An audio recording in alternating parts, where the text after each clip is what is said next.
Hola mis queridos desinquietos, hoy les voy a contar la historia del colectivo fantasma. Esta historia comienza así.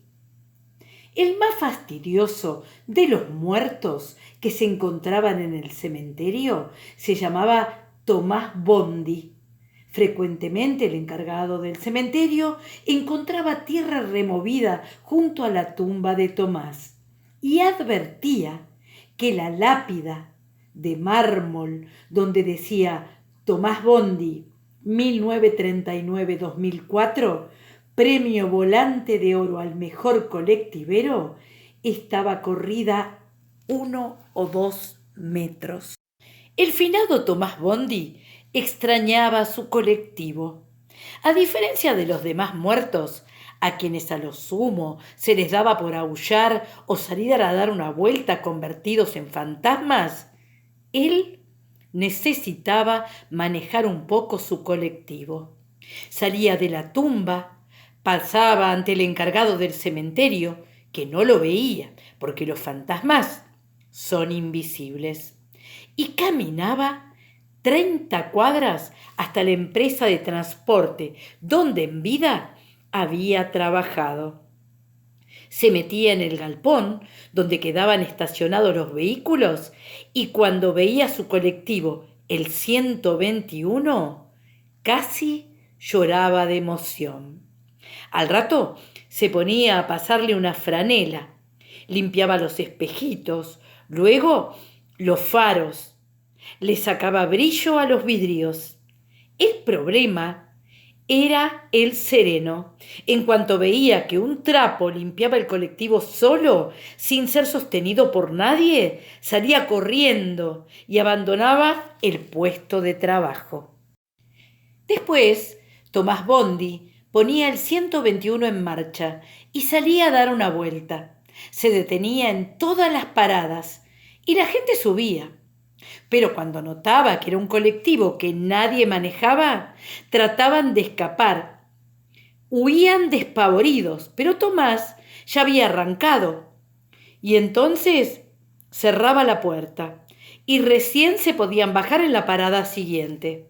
Por un tiempo la gente habló con terror de aquel colectivo, el que no tenía conductor, pero luego empezó a notar que no era peligroso.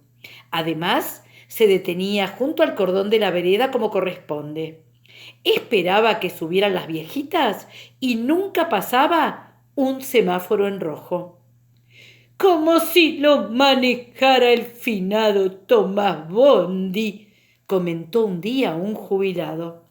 La gente comenzó a dejar pasar los colectivos conducidos por choferes y se quedaba esperando el 121, porque en él encima no había que pagar el boleto.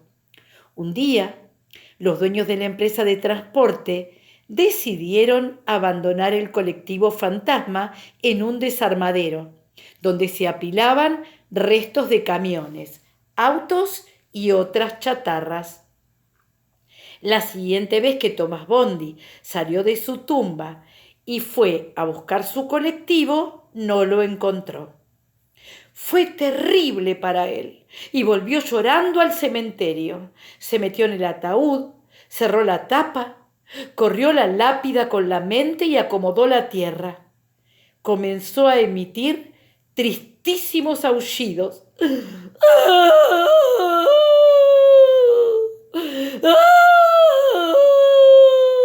que le ponían los pelos de punta al encargado del cementerio.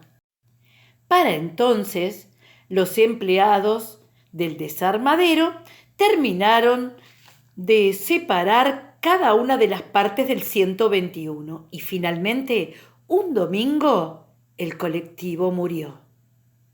Esa misma noche se convirtió en fantasma de colectivo, idéntico a como era en vida, pero invisible.